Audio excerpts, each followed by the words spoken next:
وجوده زه به راشم آخري سوال نه به راشم. آخري سوال دغه و زما چې اوس د حیات محمد خان شیرپا صاحب چې کوم دی نو برسي تېره شوه، مونږ ظاهري خبره ده کیمرې هر څه کور کیپچر یې کړو، مونږ وکته چې د ولس هغه جذبه حالانکه 45 ایرز تیر شو، خو بیا هم هغه جذبه او هغه مطلب ریګولر یو جذبه شروع ده د ولس. د دې په باره کې راسره خبرې شریک مونږ زما په خیال ډېر ښه جوش او جذبې سره دا 15 کلیزه وشوه او خلکو کې چې کوم جوش او جذبه زیاتر کو تاسو وکتلي هغه کسانو خو هغه لیدلم نو او د هغه سوچ او د هغه فکر هغه چې کوم په سیاست کو نو هغه پوش تر پوش خلکو ته رسېدلی دی او په دې لحاظ سره زما په خیال دا ډېر مونږ په دې خوشحاله یو چې دا خلکو جذبه وښوله او په دغه سره حقیقت ته مظاهره وکړه. بیا مونږ سعودي عرب ته لاړو، هلته ریاض کې دغه کلیزه منو شوه او ډېر ښه جوش او جذبې سره ډېر ښه پروګرام هلته مو شو. نو په دې لحاظ سره زما په خیال هغه د قوم یو داسې لیډر او یو ځوان رهنما او په ځوانۍ کې هغه شهادت نوش کړو. نو قوم د هغې خلکو چې څوک دی قوم دپاره قرباني ورکوي هغوی نه هېروي په هېڅ صورت کې. په دغه لحاظ سره زما په خیال د خلکو جوش او جذبه زه د هغې ډېر قدر کوم او ډېر مننه. سمه ده. لاله دا راته ووایي چې ولس خو جوش او جذبې سره راشي، د هغې برسي ومانځلی شي. قومي وطن پارټي چې کومه ده د هغې د حیات محمد خان شیرپا صاحب د ویژن نه څومره په هغې عملي ده، څومره په هغې باندې ګامزن ده؟ ګوره جي بنیادي خبره دا ده چې حیات محمد خان شیرپا و چې هغه پیپلز پارټي کې او حیات محمد خان د ذوالفقار علي بوټو سره د هغه رفیقار رفیقو، خو هغه د خپل عوامو دپاره او د پښتنو دپاره یو اواز اوچت کړو په هغې پلیټفارم باندې د هغوی د حقوق دپاره، د هغوی د تګودو دپاره او د هغوی روزګار دپاره. نو هغه سلسله چې ده هغه موږ هماغه شانتې جاري ساتلی ده. قومي وطن پارټي ده نو هغې موږ د پښتنو د حقوقو دپاره، د پښتنو چې کوم مشکلات دي د هغې دپاره موږ اواز اوچت کړی دی او په هر نړۍ کې د پښتنو اواز موږ هماغه شانتې مخ پر وړاندې بوځو. نو دغه لحاظ سره دا یو لینک دی چې موږ هغه سره تړو او د هغه کوم غریبان لګاو یو مینه وه او هر ځای ته به ځان رسو نه هغه او ترقیاتي کارونه چې هغه په کوم طریقې سره کوو نو هغه موږ مخ پر وړاندې بوځو. سمه ده. قومي وطني څومره حده پورې د پښتنو د حقوقو د حصول لپاره کامیابه شوې ده یا داسې نږدې ده یا داسې میجر مسلې چې کوم طرف ته روانه؟ ګوره چې دې کې خو ډېر څیزونه داسې دي چې موږ په هغې کې مخ پر وړاندې تللي یو. مثلا د 18 ترمیم کې زموږ یو ډېر اهم کردار و زموږ د پارټۍ او په هغې کې موږ خپل یو کردار ادا کړو او هغې کې ډېر تجاویز زموږ داسې وو چې هغه په هغې کې ومنلی شو او په هغې باندې اوس عمل کېږي. نو په دې کو دا زموږ د وسایل دي، کو د تیل دي، د ګیس دی، په دې لپاره د شراکت د صوبې په هغې کې حصه، دا ټول څیزونه موږ په هغې کې راوستي دي. دغه نه علاوه په هر هغې کې د فاټا هغه چې و انضمام چې و نو زموږ پارټۍ پکې ډېر اهم کردار ادا کړی دی په دغه لحاظ سره چې موږ په اسمبلی کې دننه په اسمبلی نه بعد د فاټا د انضمام او د فاټا سره چې کومې وعدې شوي دي هغې دپاره اوس هم دا د تګ او توقع لګیا یو. دغسې زموږ د بجلۍ د خالص منافع په شکل کې موږ د هغې دپاره تګ او دو کوو. د صوبې د پښتنو چې کوم نور هغه دي مسلې دي په هغې دپاره موږ کوو، بلکې زموږ خو دا هغه دی دا اوس زموږ لومړنۍ مرحله کې خو د فاټا انضمام وشو او دې سره د پښتنو اواز نور مؤثر شو. اوس په دویم مرحله کې مونږ دا غواړو چې جنوبي پښتونخوا چې دی نو هغه په یو یونټ کې مونږ را یوځای شو نو اواز به نور مؤثر شي. سمه ده جی. تاسو ذکر وکړو د 18 ترمیم 13 ترمیم هغې باندې خو سم مسلې شروع دي چې امپلیمنټیشن پې نه کېږي یا ټیک طریقې سره هغه فالو کېږي نه، په هغې څه نظر لرئ؟ نو دا خو دلته مرکز کې بعضې خلکو په دې باندې لږ هغه کوي چې جی دا 18 ترمیم کې هر څه لاړه ده. مرکز دا غواړي چې هغه اختیارات یې ټول هغوی سره وي. زمونږ هغه دا دی بیان دا دی چې صوبې هغه مستحکمي صوبې مضبوطي نو پاکستان مضبوط دی او صوبو سره اختیاراتي نو دغه سره فیډریشن وفاق چې موږ خبره کوو نو فیډریشن دا چې ټول صوبې په ځان سره بوځي. په دغه لحاظ سره زما په خیال چې صوبې وایبلي او هغه معاشي طور باندې هغه په خپل هغه باندې حکومت ودرېدي شي نو پاکستان ته د فیدرال او پاکستان به مضبوطي، مرکز کو مضبوطي او صوبې مضبوطي نه نو پاکستان خو نشي چلېدی. په دغه لحاظ سره په دې لحاظ سره زمونږ په دې 18 ترمیم کې په دې هغې کې مونږ غواړو چې دا په هېڅ صورت کې کو په دې باندې سم چام سوار کو مونږ د هغې مذمت کوو او هغې خلاف ودرېږو. سمه لاله دا راته وایي چې تاسو فاټا ذکر شروع پخوانی فاټا خو په هغې باندې آیا ملک داسې پوزیشن کې و چې دغه انضمام خو اسان و، مطلب په هغې وخت ولګېده خو هغه یو حساب سره اسان و، اوس د هغې د ترقۍ د پرمختګ دپاره کمې وعدې شوي، آیا پوزیشن کې داسې دی ملک چې یاره دا کیسه مخ په وړاندې بوځي؟ یو خو یو مسله خو وه چې دا داسې وخت کې وشو چې تیر حکومت اخري ورځ وه، په اخري اسمبلی په هغې کې دا د دې دا ترامیم پاس شو نو لازمي خبره د هغې نه پس یو کیرټیکر حکومت راغی او بیا دا نوی حکومت راغی. مونږ په الیکشن کې هم دا وی چې یاره داسې خلک راتلل پکار دي ځکه چې دا یو ډېر نازکه مرحله ده. په دې فاټا کې کو تاسو ګورئ نو بعضې خلکو د دې حمایت کړو، بعضې د دې مخالفت کړو. نو چې چا حمایت کړو د هغوی تمه وي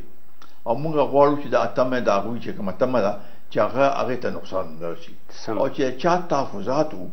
نو کو دا مسله هغه شانتي حل نه شو نو د هغوی تحفظاتو کې به اضافه وشي نو هغه زمونږ لپاره اوس هم تاسو ګورئ بعضې سیاسي پارټو اوس هم اواز اوچت کړي چې فاټا دی بیا له صوبه جوړه شي. نو یو کار چې شوی دی اوس دې کې د مرکز او د صوبایي حکومت یو ډېر اهم کردار دی. هغوی له پکار دی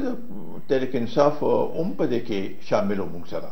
په دې فاټا انضمام کې. نو دا په هغوی باندې ذمواري ده، مونږ خو به اواز اوچتوو،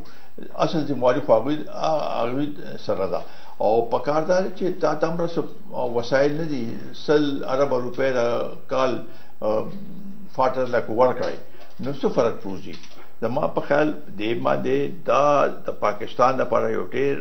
اهم مسله ده. د 5 کالو کې ورکولو یا کال کې 10 کال لپاره خجي 10 کاله د 1000 اربه روپۍ به دا 1000 اربه روپۍ دي 100 اربه روپۍ به کال پکار ایرلی بیس به ورکوي. نو دا د هغې نه علاوه ده چې کوم د هغوی شیر به حصه چې وه هغه به هم ورته میلاویږي او دا هم میلاویږي. نو په هغې باندې هغه شانتې عمل نه دی شوی. دا کې حقیقت دی چې هغه وسایل ورته نه ملو شوي. هغه شانتې د پولیس دا مسله ده هغې کې لا ډېر هغه د لیویز او خاصه دار چې دي په پولیس کې هغه شانتې ضم شوي نه دي. د جوډیشري دا هغه چې دی په هغې باندې هم هغه شانتې عمل نه دی شوي، سکولونه دي هغه دي. خو زما په خیال اوس داسې هغه اقدامات اخیستلو ضرورت دی چې هلته کارخانې جوړې شي چې خلکو ته روزګار پیدا شي. نور په دې کې حکومت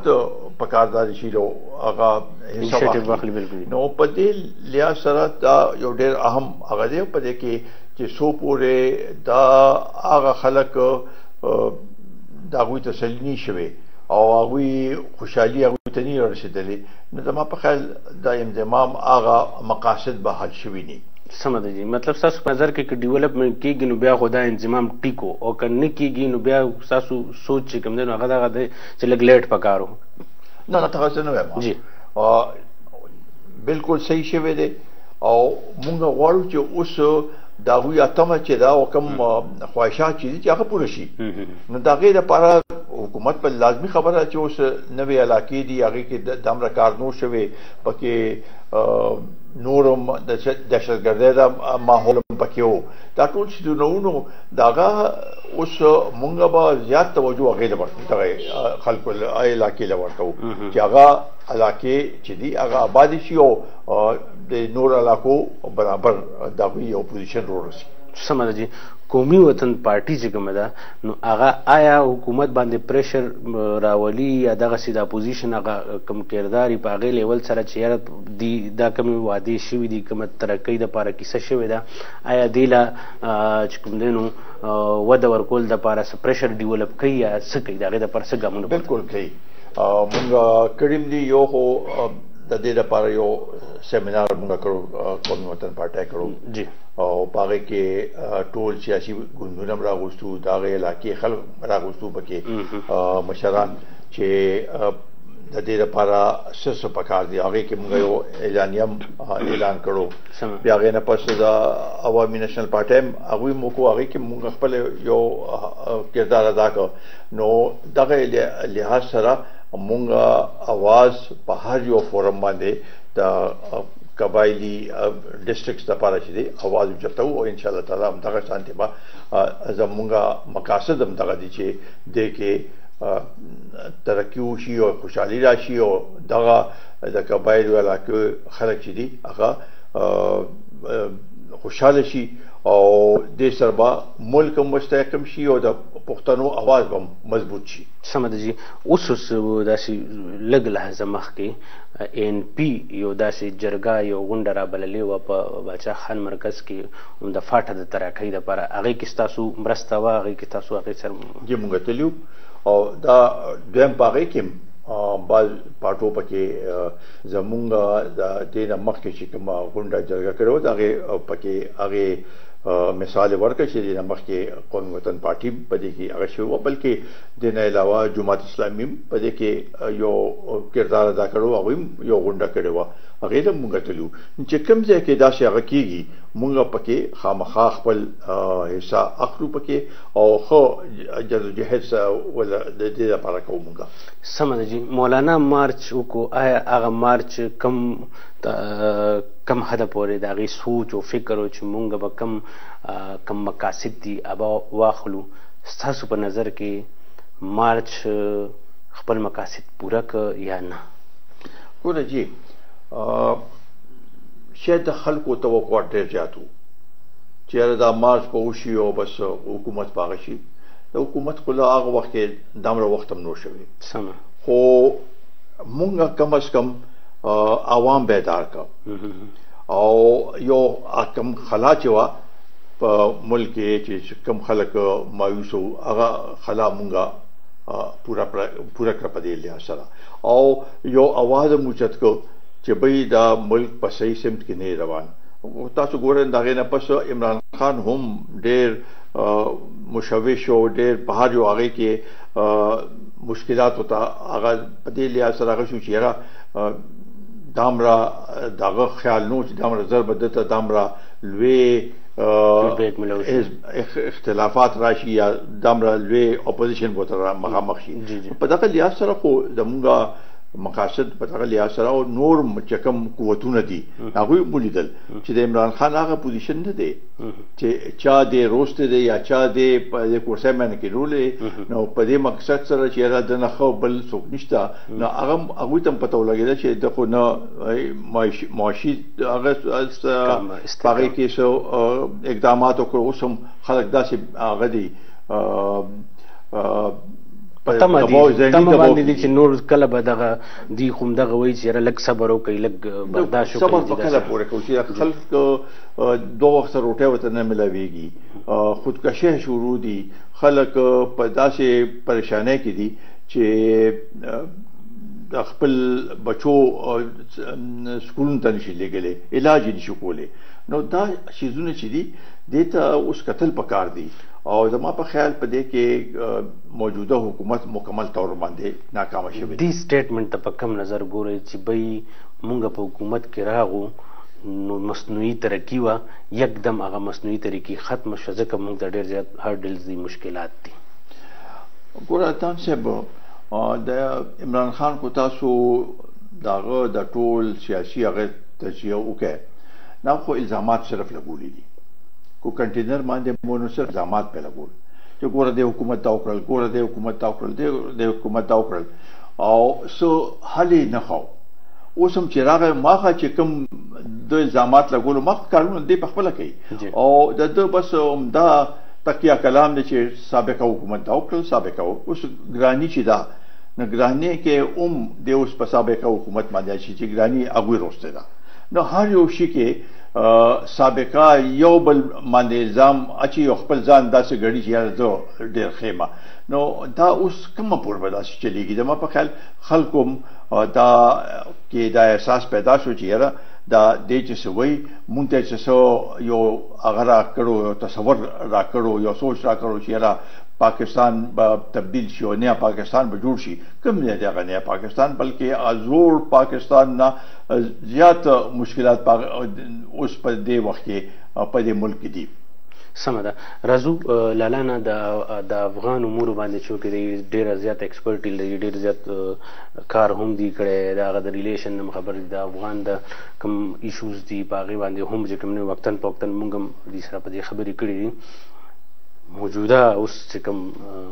ډایلاګ شوي دي بلکې یو ډېر کامیاب ډایلاګ وشي په د سولې او د امن دپاره د طالبانو او د امریکا ترمنځ دې ته په کوم نظر ګوري چې آیا دا مخ په وړاندې به داسې کیسه همداسې وي یا که نه بیا میاشت کې چې کوم حالات بیا 2-3 ورځې پس وشو، په دې څه نظر لري؟ عدنان زمونږ هم شروع نه دا موقف و چې دا مسله په جنګ باندې نه حل کېږي او ډایلاګ پکار دی، مذاکرات پکار دي. نو امریکې او د طالبان چې کوم وشو هغې مونږ مکمل طور پر باندې خیر مقدم هغې ته ویلي ویلکم هم کړی دی او دا هم ورسره ضرور تشویش کړو چې یاره مخکې به لږ قدمونه چې دي ډېر احتیاط سره اخیستل پکار دي، ځکه چې اوس بین افغان هغه چې دی انټرا افغان هغه چې دی ډایلاګ چې دی دا اوس شروع کېدو والا دی په 10 تاریخ او په هغې کې لازمي خبره چې لږ مشکلات پي. نو دې دپاره پکار دا دی مونږ دا اپیل کړو چې څومره هلته ګوندونه دي، څومره مشران دي، څومره هغه دي چې هغوی خپل ذاتي هغه پرېږدي او د قوم دپاره سوچ وکړي او په دې کې امن چې راشي نو ټولو ته فایده ده. په دغه لحاظ سره زه روان یم ورځ دوه کې افغانستان ته د اشرف غني صاحب د حلف بردارۍ لپاره روان یم او زموږ به همدا خواهشي ټیک ده دا لږ ډېر پکې رکاوټونه راغلل خو اوس هم موږ غواړو چې دواړه فریقین دی په دې کې لږ تعامل نه کار واخلي او ملک د افغانیانو دی افغان به په دې کې اوسېږي. موږ غواړو چې امن راشي نو خوشحالي به راشي او دا به مخ پر وړاندې روان شي. سمه ده جي. دا چې کوم ډایلاګز وشو، کامیاب ډایلاګز وشو، په دې کې د پاکستان کوم مهم کردار او هغې په باره کې څه وایي چې آیا زموږ خارجه پالیسي ډېره سټرانګ وه، موږ خارجه پالیسي په دې سره داسې د دومره لوی په دنیا کې نړیواله سطح باندې ټول نه لویه سوله وه چې هغه وشو د پاکستان په رهنمایي کې پاکستان په دې کې ډېره لویه مرسته کړې. دې ته په کوم نظر ګوري؟ نه دې کې شک نشته چې پاکستان پکې خپل یو کردار ادا کړی دی او په کار هم داسې وو ځکه چې افغانستان کې چې امن راشي د هغې فایده موږ ته ده. سمه پاکستان ته دې خطې کې چې امن راشي یا افغانستان کې امن راشي نو موږ دا ګڼو چې دې خطې کې به امن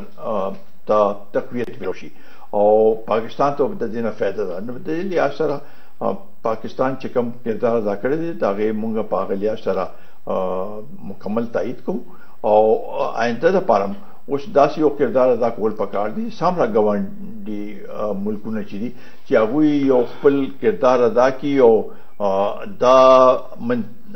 امن دا چې کوم معاهده شي دا منطقي انجام پورې ورسوي. سمه ده جي. انټرنیشنل کمیونټي آیا په دې به اوس آماده شي چې دلته کوم پاکستان کې دننه مهاجرین دي د هغوی په انخلا باندې چې خپل خپل کورونو ته شي که نه اوس هم داسې تاسو غواړئ چې وخت په کار دی هغوی دپاره چې هغوی د دلته یي یا څو پورې چې مکمل مستحکم شوی نه افغانستان؟ نو افغان مهاجرین خو ګوره مونږ دا چې د UNHCR او د پاکستان او افغانستان معاهده شو زه هغه وخت هغه ما په هغې باندې دستخط کړو او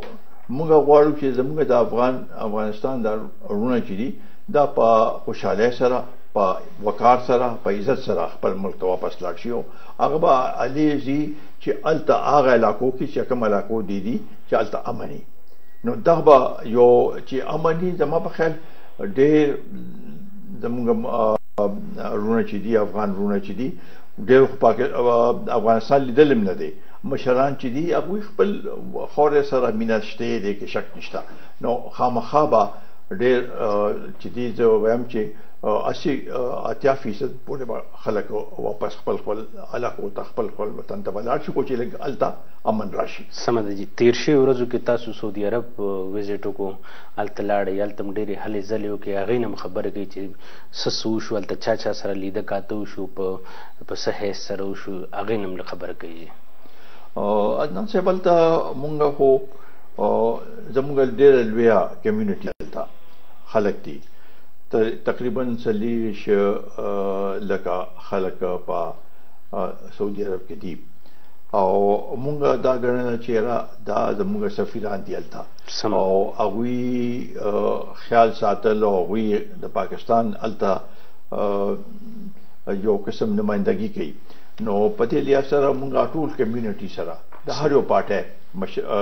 چې مونږ لاړو نو دا هلته چې هر یو پارټۍ مشران وو ټول راغلو او زه د هغوی مشکور یم چې زمونږ استقبال وکړو او مونږ ته به خیرلې وې ډېر پرجوش طریقې سره مونږ هم د هغې هغه وکړو چې بهی تاسو زمونږ ډېر عزت وکړو دغسې چې د نورو پارټو مشران ځي هلته نو زمونږ پارټي هم هلته د هغوی استقبال کوي د دې نه علاوه د مسلم لیگ نون چې کوم مشران هغوی زمونږ لپاره بل استقبالیه کړې وه او د هغې نه علاوه زمونږ خپله پارټۍ د حیات محمد خان شیرپو شهید کلیزه هلته منع وکړه او هغې خلکو ته مونږ ووایو چې د قوم لپاره چې څوک قرباني ورکوي نو زمونږ دا فرض دی چې مونږ د هغوی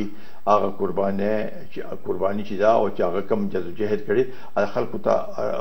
مخامخ د نوې پوسټه راولو چې هغوی ته پته ولګي چې زمونږ داسې مشرانو چې هغه د قوم لپاره قرباني ورکړې وه او خاص کر د حیات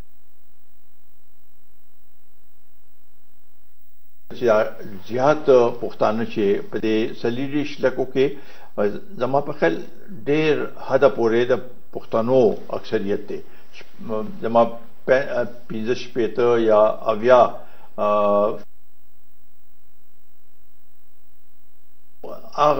هغه دور کې چې کوم دور کې د 70 دور په هغه وخت کې حیات محمد خان شیرپو شهید جناب ذوالفقار بوټو سره هغه وخت کې په حکومت کې او هغه وخت کې زیات خلک تللي وو او مونږ ورته ووایو چې هغه علاقې چې کومې بلکل پاسمانده وې د هغه ځای نه خلک تللي وو هغې ته بلکل نه سړک و نه سکول و اسم نو او کچک کوټې وې خو دوی چې هلته لاړل او هلته پیسې وګټلې وسایل هلته راولېږل نو هغه علاقې آباد شوې دا هغوی یو قسم دلته زمونږ په دې معیشت کې یو حصه ده اوس هم چې کوم وسایل هغوی رالیږي پاکستان ته نه پاکستان زیات زر مبادله چې ده نه خو دې نه ده زمونږ چې کوم وروڼه دي بچي دي په بهر ملکونو کې هغوی پیسې رالیږي او زمونږ معیشت په هغې سره لږ مستحکم دی. سمه ده جي. تېرو ورځو کې په چارسده کې د پښتون تحفظ مومنټ یو جلسه وشوه چې پکې ډېر سوالونه اوچت شو د پاکستان د جنډې پکې چې کوم دی نو بې حرمتي وشوه پکې داسې سپیچز وشو چې امریکې ته ډایرکټ انویټیشن و چې دلته راشي QWP په دې باندې څه سټانس لري؟ ګوره جي زما په خیال سپیچونو کې خو ډېر جذباتي هغه راغلي اوس لازمي خبره چې چا داسې سپیچ کړي دغه نه وضاحت پکار دی په دغه لحاظ سره چې دغه څه مقاصد او مونږ غواړو چې کو پی ټی ایم دی کو نور داسې قوتونه دي چې هغوی په دې قومي دایره کې راوستې شي او هغه په اسمبلی کې خودي چې اسمبلی کې دی او هغه اسمبلی والا چې کوم خلک دي دا اوس مزید مخکې بوتل پکار دي بجای دې نه چې رکاوټونه هغه پکې پیدا کوو چې د قومي هغې کې مونږ هغې سره پاس داخلي مسلې چې دي هغه زما په خیال جایز دي او هغه مسلې حل کول هم ضرورت شته نو په دغه لحاظ سره زما په خیال په داسې خلکو باندې الزامات لګول چې دا د قوم غدار دی د قوم هغه دی دا دې وخت کې زما په خیال مناسب نه دی موږ له پکار دی چې نوجوانان دي هغوی کو د هغوی څه داسې هغه مشکلات وتا هغه لري کول پکار دي هغوی څه ګیلې معنی هغه شکوې دي هغه لري کول پکار دي نو لازمي خبره ده چې په دې کې به لږ وخت لګي خو موږ غواړو چې دوی د قومي دایره کې راشي او د پښتنو د لپاره هغوی مواد ته موږ ته په دې کې څه بیا خبره نشته سمه ده جی دا راته وایي چې چونکې په تېر حکومت کې د پښتونخوا چې کوم کابینه وه هغې کې تاسو هم د حکومت سره څه وخته پورې وایي اوس تاسو څه ګورئ چې را په پښتونخوا کې کم سیټ اپ روان دی یو خو په آیا دین بدلون راځي وزیران بدلیږي قلمدان بدلیږي دې نه خپه دې نه راځي د دې په باره کې څه نظر لرئ خیر دا وزارتونه بدلیدل دا خو عام هغه دی دا خو آیا ټیمپو نه ماتېږي چې انسان یو کار شروع کړي یو سیټ اپ شروع کړي یو پروجیکټ خیر دا هغه ثوابدید دی د چیف منسټر ثوابدید دی هغه کولی شي خو بنیادي هغه دې ته کتل غواړي چې هغوی څه حاصل کړي ولس دغه وایي چې بای داسې ټیسټینګ لیبارټري خو نه ده که نه چې هر وخت به ټیسټ بیس سره چې کوم دی نو عدنان به راځي بل به راځي او دی به چې کوم دی نو وزارت آیا دین تبدیلیږي نو ولس خو دا فکر وړی چې بای دا لیبارټري خو نه چې هر وخت په مونږ هم ټیسټونه کېږي دی خو هم ټیسټونه کېږي مستحکم څه پوره خو دې باندې نظر اچول پکار دي چې هغوی قوم ته او خلکو ته سهولت ورسو نو هغه شی ماته ښکاري نه صرف زبانی جمع خرچ یا په سوشل میډیا کې بیانات ورکول دې سره خو د قوم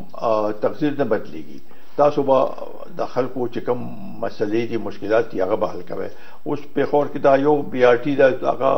دا د 2.5 کاله د هغې وشو لا اوسه پورې هغه نه ده مکمل او هغې سره خلکو ته چې کوم تکلیف جوړ دی داسې نور هم ډېرې مسلې دي نو دوی هغه لومړني 15 کاله کې یو داسې لویه منصوبه جوړه نه کړه یا د خلکو ته هغه ونه رسوله خو بیا هم ووټونه دا په لومړني ځل داسې شوي دي یو پارټي په حکومت کې یو 15 کاله وخت تېر کړي هغې نه پس بیا هم د هغې نه ډبل دوه چنده سیټونه واخلي دا چېرته شوي نه دي نو مونږ په دې حیران یو چې دا څنګه داسې وشو مونږ دا توقع لرو چې د خیبر پښتونخوا عوام پښتانه چې دي هغه به اب سیاسي طور باندې ډېر شعور لري چې آینده به داسې غلطي نه کوي او داسې خلکو له بیا ووټ نه ورکوي یا داسې پارټۍ له بیا ووټ نه ورکوي چې چا صرف خبرې کړې دي او په مخکې باندې هېڅ نشته سمه ده جی دا راته وایي چې مطلب د پښتونخوا ولس خو یو ځل دې ځل یو پکې نوی څیز راغی چې دوی هر ځل یو انسان ته موقع ورکوي خو دوی له دویم ځل باندې موقع ورکړه خو آیا تاسو دا فکر یا سوچ لرئ چې ډېرو خلکو ته موقع ورکړې شوي دوی ته یو 15 کاله موقع سړی ورکړي په دوی پیل به وایي چې وفاق کې زموږ اثر رسوخ نشته ځکه زموږ دا کیسې داسې دي آیا موقع 15 کاله ورکول پکار دي چې وګوري چې خلک وګوري چې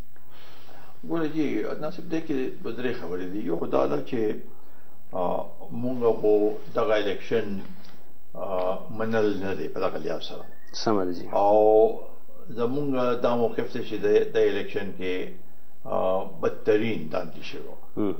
او عمران خان یو سلیکټډ هغه دی د دې لپاره یو مونږ کو دا ټول سیاسي پارټۍ اپوزیشن والا یو د شو په دې موقف باندې دویم دا چې د 17 میاشتو کې دوی د خلکو چې کوم تکلیفات او پاره کې اضافه کړی را خاص کر د مهنګای کې بیروزګاری کې دې کې خلک پریشان دي او لازمی خبره یو وخت داسې راشي چې د خلکو پریشانۍ ته نه راځي خاص کر چې اوړو کمې راشي داسې شی اوړو د هر یو انسان ضرورت دی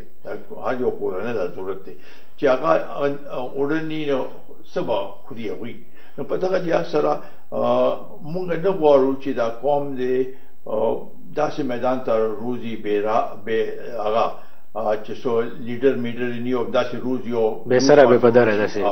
نو هغه نه بشکول لپاره زمونږ دا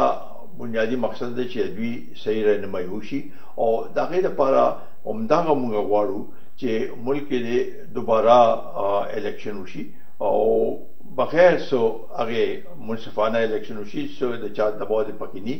چې صحیح نمائندگان راشي نو زما په خیال دا سلسله په ډېر حد پورې حل شي او موږ دا غواړو چې دا ملک ته په صحیح سمت کې روان شي د دې مسلې د حل لپاره ډېرې پیسیانې مو شوې آیا اپ کمنګ مطلب داسې نږدې ورځو کې یا داسې څه اراده لرئ تاسو چې بیا هم څه وخت وشو اوس پیسي په کار د کوم سیستم روان دی تاسو دغه فکر یا دغه څیز محسوس کړی دی چې مونږ بیا کینو یو ځای په شریکه بالکل هغه سلسله روانه ده او دا یو څو جلسې وشوې او اوس زما په خیال 12 تاریخ ته بیا آل پارټیز کانفرنس کې په هغې کې به آینده لایمل طے کوو سمه ده جي ملک یو دا مسلې مسایل خو کېږي یو نوره ډېره لویه پېښه وه چې هغه وقتن په وقتن د ماشومانو سره زیاتې به کېدو د هغې دپاره اسمبلۍ کې بل راغه بل پرون بله ورځ د سینټ نه چې کوم دی نو منظور هم شو هغې کې د کیو ډبلیو پي چې کوم دی نو څه مطلب د هغې باندې څه فکر او څه سوچ یا هغې متفق وو دا ډېر اهم بلو او زموږ سره مکمل حمایت دی چې دا کوم سلسله دلته ملک یو ډېر زیات په دې کې اضافه شوې ده او داسې اضافه شوې ده او داسې کیسونه دي چې هغه منځرام ته راغلي هم نه دي نو په دې لحاظ سره دا زموږ بچو سره چې کوم زیاتې او هغه کېږي دا یو سیولایزډ یا پتا سي هغه کې معاشره کې او خاص کر اسلامي معاشره کې د دې هیڅ گنجائش نشته د دې لپاره سخت نه سخت اقدامات اغوستو ضرورت دی او قوانین هم داسې چې سخت نه سخت سزا وي سمه ده جي قومي وطن پارټي د نوجوانانو دپاره د هغوی د ترقۍ دپاره د فلاح و بهبود دپاره او د هغوی شانه بشانه په پالیټکس کې مخکې راتګ دپاره څه کوي څه اقدامات کوي څه سوچ لري څه فکر لري زما په خیال چونکې اوس 80% زموږ د آبادي چې د نوجوانانو د 30 کال د عمر نه کم خلک دي نو دا یو ډېر لوی هغه دی مونږ غواړو چې دوی د هنر زده کړي دوی تعلیم وکړي او دوی د حکومت په د ملک مختلف معیشت کې یو لوی کردار ادا کولی شي دوی او بیروني ملکونو ته تللی شي په دې لحاظ سره د دوی په صحیح سمت کې روانول او دوی سره دوی له تعلیم ورکول دوی له هنر ورکول دوی له روزګار ورکول دا قومي وطن پارټۍ په فریضو کې راځي او ان شاء الله تعالی دا به موږ کوو سمه ده چې مطلب د تاسو کوم ایجنډا ده یا تاسو کوم را روان کوم دغه دی سوچ دی نو هغه سوچ د نوجوانانو دپاره هغې کې دغه فکرونه او دغه سوچونه موجود دي سمه ده جي دا راته ووایي چې مطلب آینده الیکشن کې چې کوم دی نو چونکې ډېر خلک وایي نږدې الیکشن کېدو والی دغسې صافواخان هم پکې راشي په پښتونخوا کې تاسو چا سره الحاق کولو ته تیار یې داسې جوینټلی سوچ فکر چا سره لرئ چې څومره پارټیانې دي په پښتونخوا کې عدنان خان لا څه پته نه لګي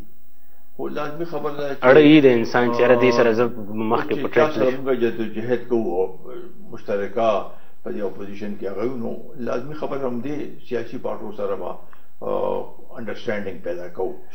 نو امید لرم چې سنسو داسې یو شکل به جوړ شي چې موږ هغه پارټي او خاص کر اتحاد هغه پارټو سره کول پکار دي چې زموږ منشور زموږ سوچ هغه سره